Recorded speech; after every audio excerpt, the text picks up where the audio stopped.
And actually, there's something we can do with this. Let's play with this a little bit more.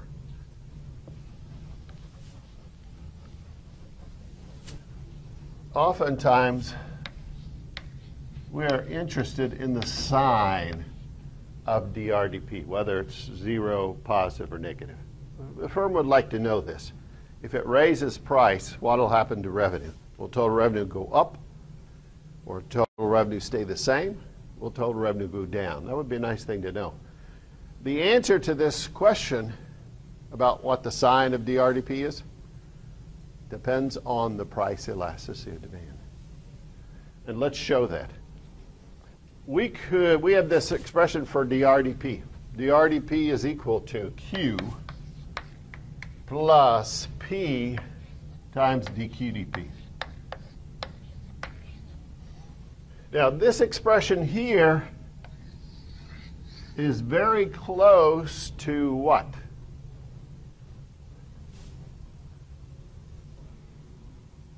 dQdP times P. If I wanted to convert that into the price elasticity demand, what would I have to do?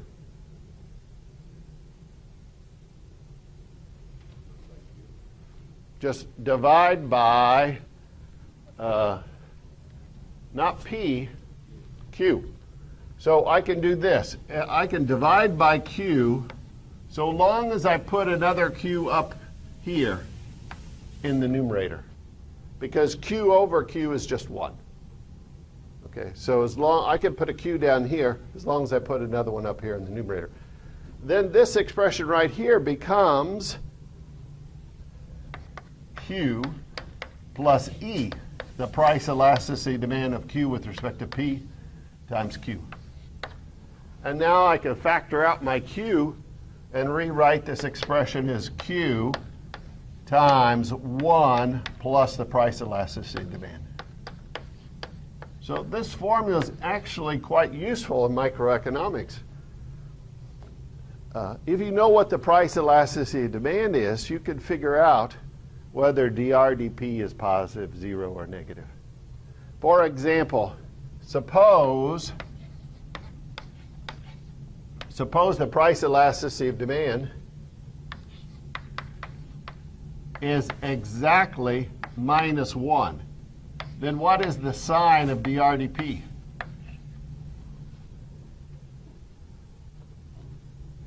If this price elasticity demand right here is exactly -1, what is the sign of DRDP? 0. Because you have 1 minus 1. This is a 0 times a Q is equal to DRDP. So that means DRDP is equal to 0. So when the price elasticity demand is exactly -1, you raise price 1%, quantity demanded falls by 1%, your total revenue stays the same.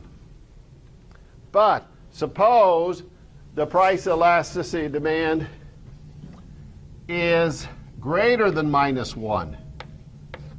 Now, greater than -1 means it's minus 0.9, minus 0.8, minus 0.7, something like that.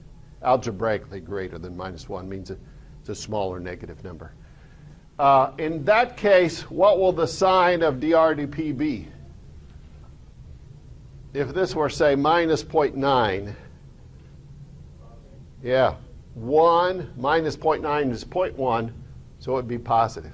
So the sign of DRDP is going to be positive. If the price elasticity demand is less than -1,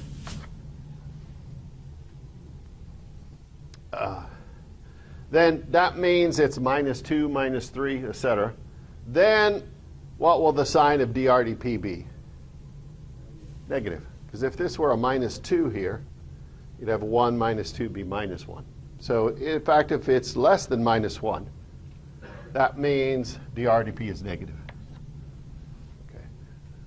You probably learned this rule in introductory principles of microeconomics. And you probably learned the rule this way. When demand is elastic, meaning an absolute value greater than 1, price and total revenue move in the opposite direction. If demand is elastic, price goes up, total revenue goes down. Price goes down, total revenue goes up. If demand is inelastic, price and total revenue move in the same direction. Price goes up, total revenue goes up. Okay. Price goes down, total revenue goes down. If demand is inelastic. If demand is unit elastic, meaning it's exactly -1, then total revenue does not change as price changes. Okay. Do you recall this? Did you go over this in principles of micro, a rule like this? Well, now you have a mathematical derivation of the rule, and you know where it comes from. Okay. All right. This, let me just repeat. This case right here, demand is said to be unit elastic if it's exactly 1. In that case, when price changes, total revenue does not change at all. In this case here, where the elasticity is greater than -1, in algebraic value means in absolute value less than 1. Demand is said to be inelastic. And in this case, if the price elasticity is less than -1, then demand is elastic. Okay.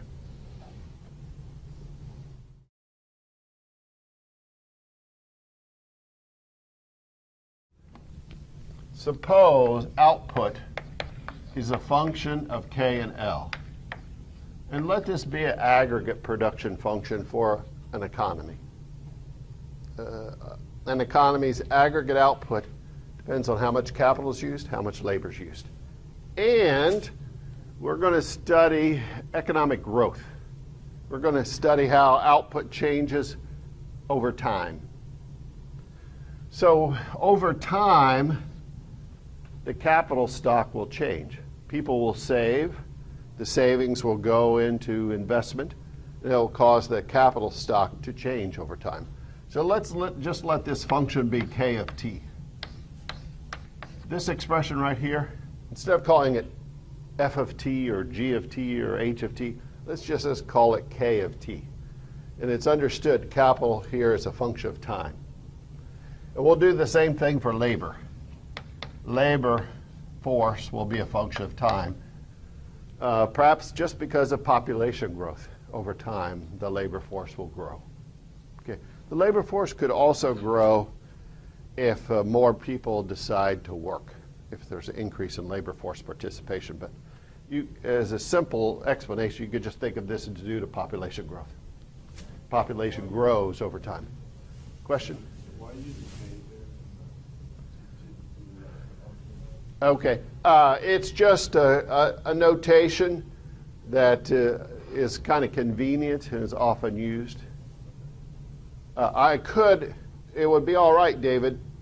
We're using F here. You could call this G of T, and you could call this H of T. But sometimes, since it's capital, they just write K parentheses T. And it's understood, David, that means capital is a function of time. It's just notation.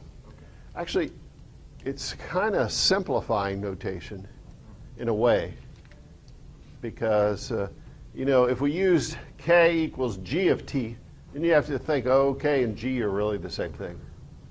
But now you don't have to, because you just put a K instead of a G. Okay. So since K is a function of time and L is a function of time, notice that output can also be expressed as a function of time. Okay, if I just substitute in here F of K, but K is a function of time, L is a function of time. So ultimately, output is going to be a function of T. And we can get the total derivative of output with respect to time. It's very easy. And again, let's just start with dq.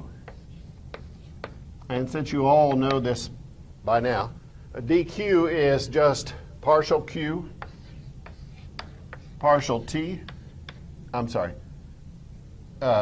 q, partial k, dk, plus a partial q, partial L, dl.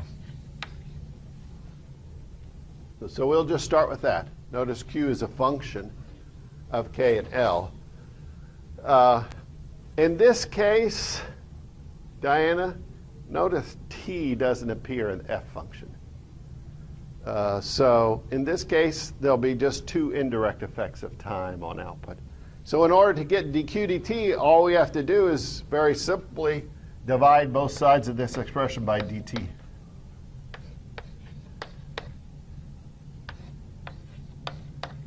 And now this thing right here is the total derivative output with respect to time.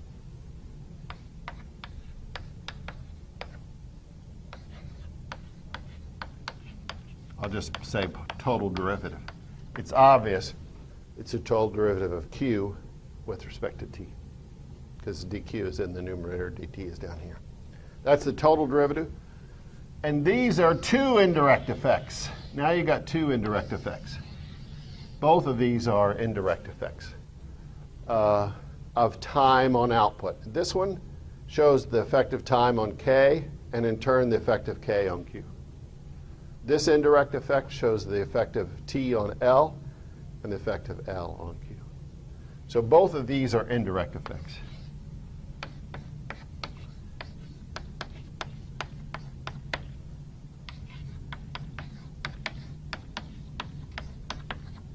But this would be called the total derivative of output with respect to time.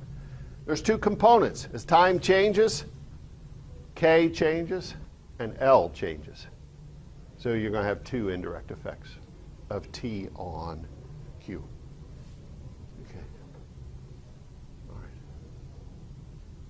Does that make sense to you? Okay. Oh, let's draw the channel map for this problem. The channel map for this problem would look like this.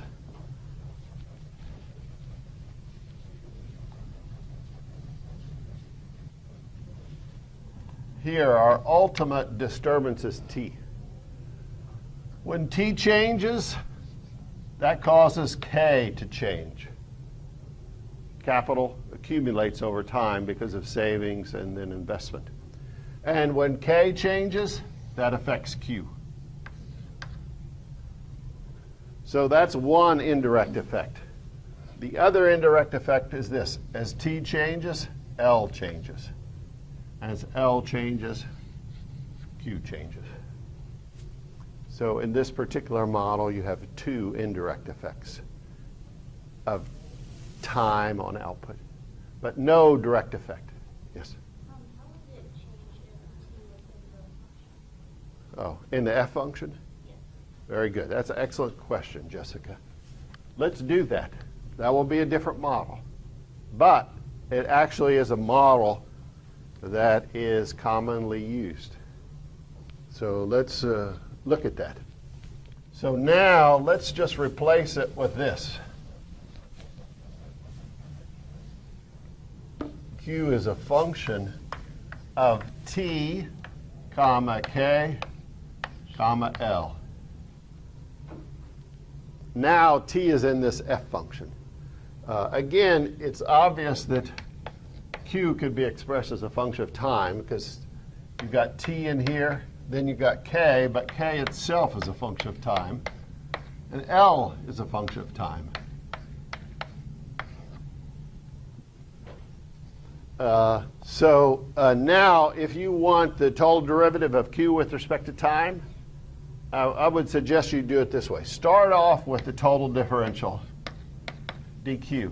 And dq is just going to be partial q, partial t dt, plus a partial q, partial k dk, plus partial q, partial L dl. That would be the total differential. Notice now there are 3 components because you got 3 variables in here. Okay. So, but that's the total differential of output. Now, if you want dq dt, Jessica, just divide both sides of this equation by dt. And you get dq dt equals a partial q partial t. dt over dt is 1. Plus partial q partial k times dk dt plus partial q partial l dl dt.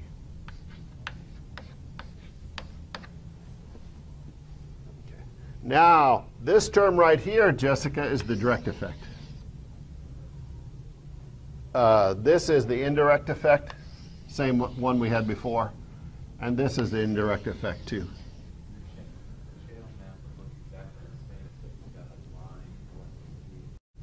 Exactly right. Exactly right. I'm so proud of you people today. You're really tying this stuff together. You're asking good questions. Yes, the only difference in this channel map, there would also be a direct effect right there.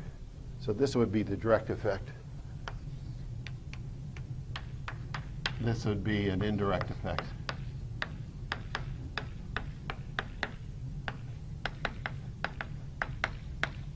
And this is an indirect effect.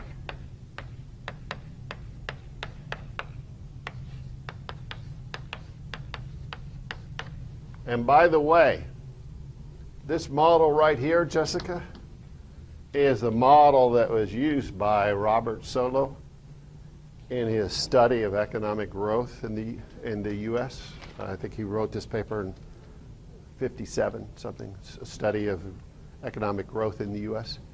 This is the framework he used.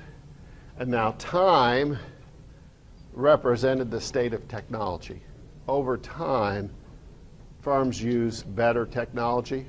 And what that means is for any given values of K and L, you get more output just because of the technology's improving.